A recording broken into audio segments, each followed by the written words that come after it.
28 जानेवारी 2026 रोजी बारामतीजवळ घडलेल्या विमान अपघातात महाराष्ट्राचे उपमुख्यमंत्री अजित पवार यांचा दुर्दैवी मृत्यू झाला. सुरुवातीला ही घटना तांत्रिक बिघाडामुळे झालेला अपघात असल्याचं सांगितलं गेलं, पण काही दिवसातच या प्रकरणाला वेगळं वळण मिळालं. संशयाची सुरुवात झाली अजित पवार यांच्या निधनानंतर. त्यांचे पुतणे आणि आमदार रोहित पवार यांनी अपघातावर गंभीर प्रश्न उपस्थित केले.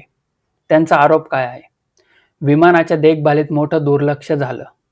DGCAच्या अहवालात नमूद मुद्द्यांवर कारवाई का होत नाही? संबंधित विमान कंपनीवर FIR का नोंदवली जात नाही? रोहित पवार यांनी स्पष्ट शब्दात सांगितलं आहे की हा फक्त अपघात आहे असं मान्य करून चालणार नाही. संपूर्ण गुन्हेगारी चौकशी व्हायलाच पाहिजे. CID तपास आणि तांत्रिक चौकशी कुठपर्यंत आल्या? राज्य सरकारने या प्रकरणाचा तपास CID कडे सोपवला. तसेच DGCA कडून तांत्रिक तपास सुरू आहे. तपासात पाहिलं जात आहे विमानाच्या इंजिनामध्ये बिघाड होता का? हवामान परिस्थिती कारणीभूत आहे का? की मानवी चुका किंवा निष्काळजीपणा झालेला आहे? अधिकृतरित्या अजून अंतिम निष्कर्ष जाहीर झालेला नाही, पण रोहित पवारांचा आरोप आहे की FIR नोंदवण्यातही देखील टाळाटाळ होत आहे. त्यामुळे राजकीय भेटी आणि दबाव पण विमानाच्या कंपनीवर आहे. 27 फेब्रुवारी 2026 रोजी रोहित पवार यांनी 2 महत्त्वाच्या भेटी घेतल्या आहेत. पहिली भेट महाराष्ट्राचे मुख्यमंत्री देवेंद्र फडणवीस यांच्या सोबत आहे. त्यांनी अपघाताचे कागदपत्र आणि पुरावे देवेंद्र फडणवीस यांना सादर केले. संबंधित कंपनीवर गुन्हा दाखल करण्याची मागणी देखील केली आहे. आणि दुसरी भेट त्यांची मनसे अध्यक्ष राज ठाकरे यांच्या सोबत झाली. राज ठाकरे यांनी या प्रकरणात FIR का होत नाही यावर प्रश्न उपस्थित केल्याची माहिती समोर आहे. यामुळे हे प्रकरण केवळ कौटुंबिक दुःखापर्यंत मर्यादित न राहता राजकीय पातळीवर पोहोचलेलं आहे. आता मुख्य प्रश्न काय आहेत? हा केवळ तांत्रिक अपघात होता का?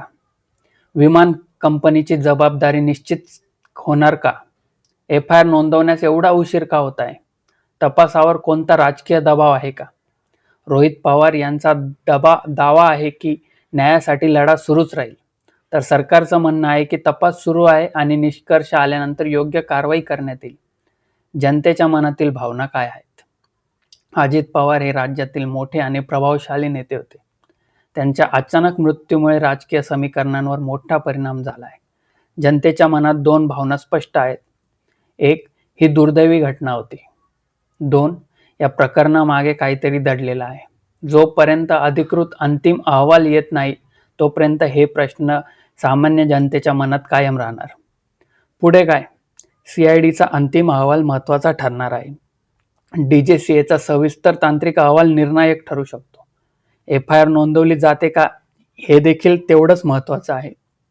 जर गुन्हेगारी निष्काळजीपणा सिद्ध झाला तर मोठी कारवाई होऊ शकते, आणि जर हा शुद्ध तांत्रिक अपघात असल्याचं स्पष्ट झालं तर संशयाचं वातावरण पूर्णपणे थंड होईल. शेवटचा निष्कर्ष हाच आहे की एक प्रभावशाली नेत्याचा मृत्यू झाला आहे. कुटुंबाला दुःखद धक्का आहे. राजकीय आरोप प्रत्यारोप आणि न्यायाची मागणी पण सुरू आहे. अजित पवार विमान अपघात प्रकरण एक केवळ बातमी नव्हती, ते महाराष्ट्र राजकारणातील एक निर्णायक अध्याय ठरू शकते. आता सत्य काय आहे, अपघात की घातपात, हे येणारा तपासच सांगेल. तोपर्यंत तुम्ही आम्हाला सबस्क्राईब करा आणि बघत राहा महाराष्ट्र अपडेट्स 24. धन्यवाद.